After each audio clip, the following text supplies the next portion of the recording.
everyone, welcome back to my channel. So in this video I am going to be showing you how to get your locks done, especially when your hair is extremely short, or especially when you have a client that has like extremely short hair.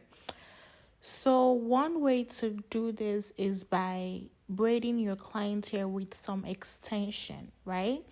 But the best extension to use for this style are any kinky hair. You don't want to use braiding hair because it's just too straight, and almost silky. So you want to use something that has some type of like tension to, something that is just hard to unravel, which would be kinky hair.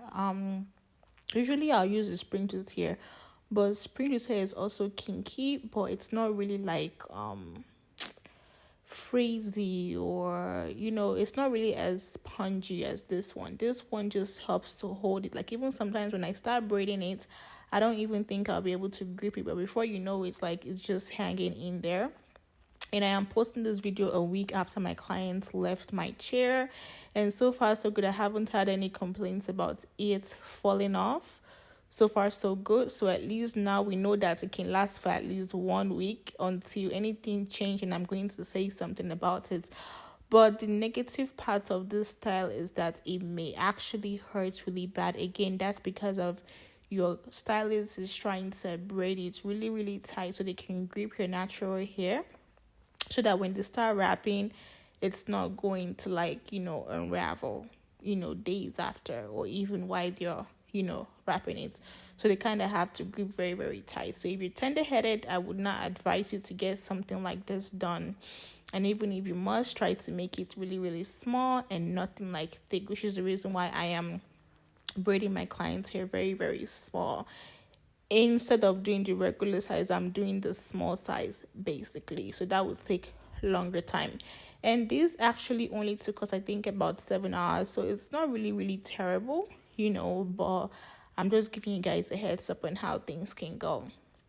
And we're using different blondes. We're using blonde 613/27, blonde 613, and also blonde 27. And we're having like some type of like wavy curls towards the hand and just everywhere. Just something to have like the crazy like messy look, but not too like messy as butterfly locks or anything like that.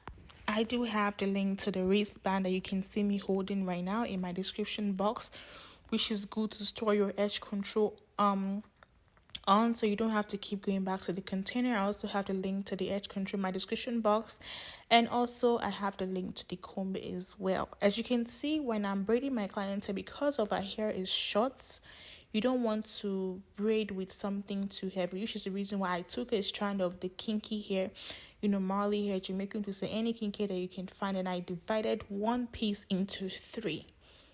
And that is how I am able to braid with each one. So one strand would give me about 3 braids. That's because I don't want it to be heavy on my client. So you don't want to braid with like a whole long strand. You want to just braid enough for you to grip something, so that when you're wrapping, you will have something to wrap onto without it slipping off.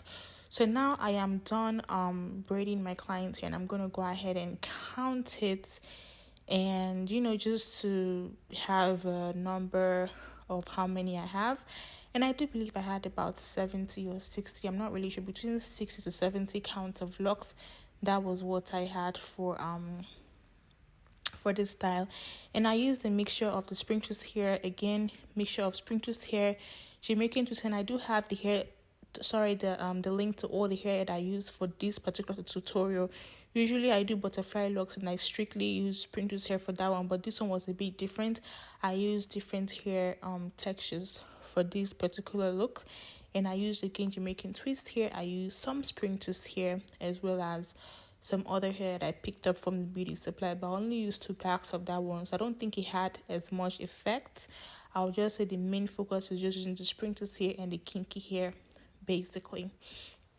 And now I am done. So now I'm going to start unwrapping. And also, I never really dipped it in hot water. I'm going to use hot water to massage my client's head and mousse and stuff like that, but yeah, not dipping this at all. So usually I would crochet the hair before I start wrapping. But for this one, because of the hair is short, so you don't want to loosen up what you already braided. So I'm only crocheting the curly hair, which at some point I actually stopped crocheting the curly hair. I just wrapped along, and you guys are going to see what I did as we go in this tutorial. So now I crochet the curly hair, and then I'm going to start wrapping.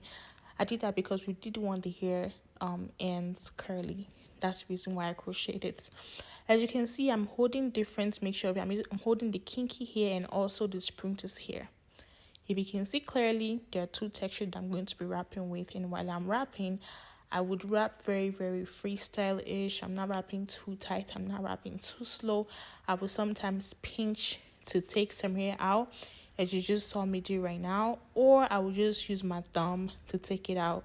Just because I want it to have like a different look, different vibe, you know. And on my website, I do call this Queen's Lock. So it's not as if I had to, learn this one. I just did it for myself for the first time, and then I just like the look, and I do have it as a service to book. But everybody loves butterfly lock, so I don't really do this too often. But this is actually my second time doing this tutorial. I did one way like 2 years ago or a year ago. I'm not really sure, but this is my second time doing the tutorial for this Queen's Locks.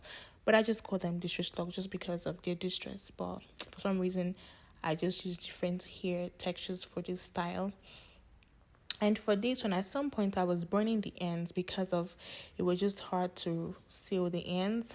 But at some point, while I was braiding the hair, I found ways in which I can have, the ends left out, and then wrapping it all the way up the way I do for my butterfly locks, and then wrapping it with my palm.